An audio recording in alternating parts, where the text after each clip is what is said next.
There, the uneducated businessman here, and with the theme of project management, we're going to talk about how to start building out the costings of your project, because you have to understand, as a project manager, you're going to be judged on whether you can bring the project in on budget, which is difficult. It's really difficult, because in many ways, when you start your project, you're guessing, you're coming up with figures that you may have a rough indication of, but you won't have an exact cost of many of the stuff. And you're going to have to be clever in what you use within your budget, how you allocate resources and funds to each section, because, as I say, you will be judged on that. So I think a starting point is to know roughly not roughly, but know what you're going to have to budget for during your project. Now, this is always done at the start of the project, at the build up to the project. You need to list out what you're going to have to throw a budget for, and remember, it's always a guess to a certain extent, a realistic and educated guess. You don't have to have it to the nearest penny. You don't have to waste your time working things out to the nearest penny, because when you do things like that, you get lost in the detail. You can often put things off. You can often not get round to doing things because you're so obsessed about the detail, every penny, and documenting everything. You never get round to actually executing the project and solving the problem. And ultimately, that's what the project's for. It's there to solve a problem.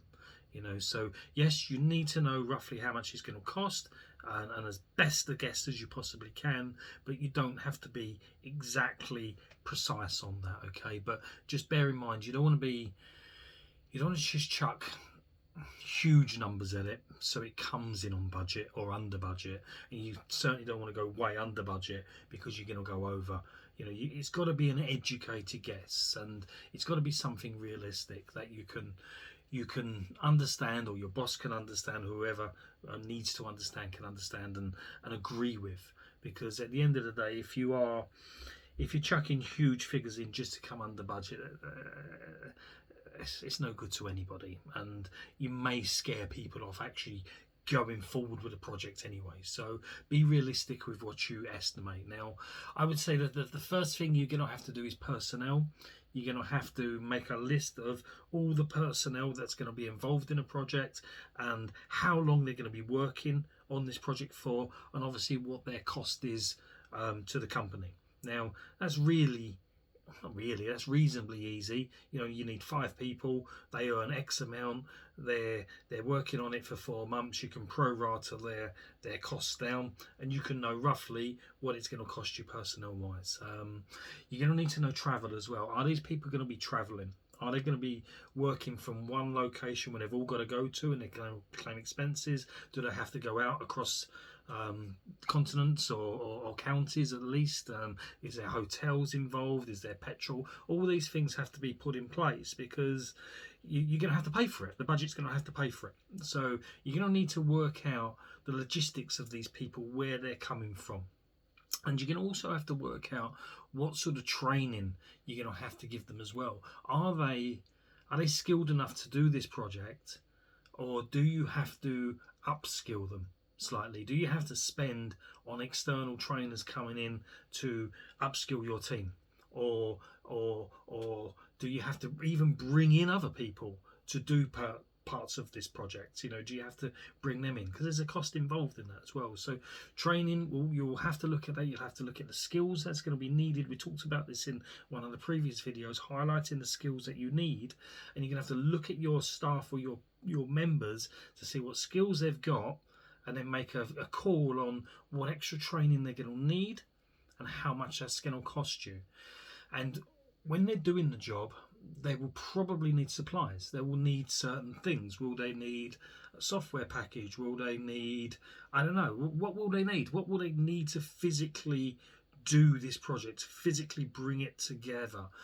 Anything they're going to need to help them, whether it's a new PC, whether it's a software, whether it's a raw material, whatever it is, excuse me, there's a cost involved, and you've got to work out what supplies you're going to have within this project that your team are going to need, You're going to cost that in as well, and you're going to have to work out space as well.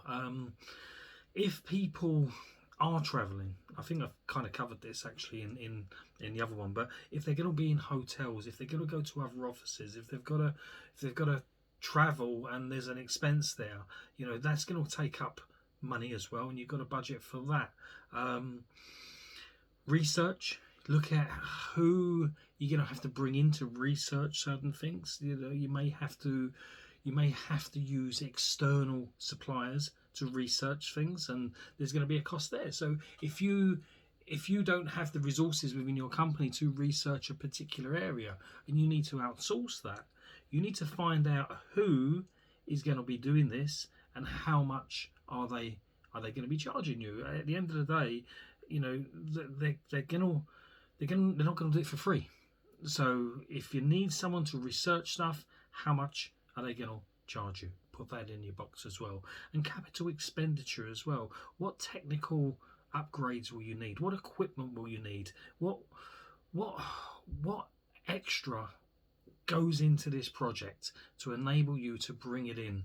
Well, not bring it in on budget, but enable you to set a budget to place against the project, so you know, okay, this is a budget. It's, I don't know, let's say 10 grand for instance.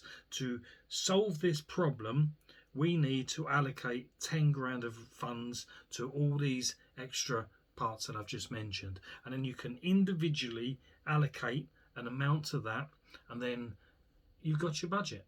Now, like I say, don't get too fixated on the exact figures. You just don't want to get into the nitty-gritty. It just has to be a rough outline, because you don't want to be putting yourself off for too long. Projects are there to be executed, and they're there to solve problems, and a part of a business moving forward is quickly and efficiently and getting ahead of the competition is executing problems quicker than anyone else.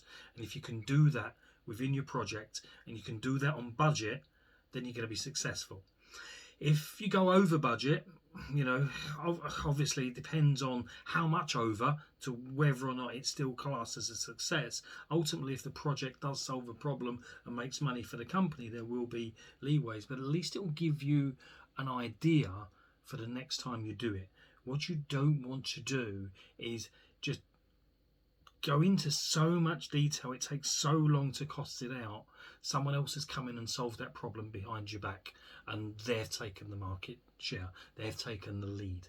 You know, it's all about executing and executing quickly, but that will give you a really good basis of what you need to look for within your project to put rough costs towards. I hope that was helpful. I'm the Uneducated Businessman. I'll see you in the next video.